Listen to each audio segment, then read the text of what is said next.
ধান পেকে গেছে, ধান কাটার সময় চলে এসেছে।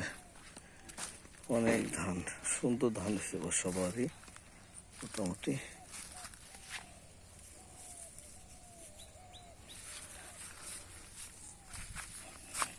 এই যে কেটে কেটে রাখা হয়েছে, আর একটু শুকাইলে নিয়ে যাবে আর কি।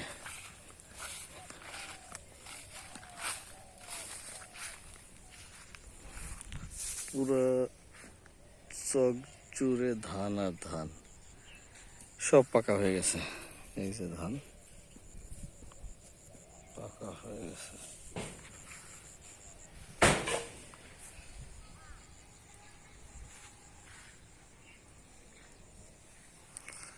আমাদের খেজুর গাছ কাটা হইতেছে শীতের পিঠা খাওয়ার জন্য।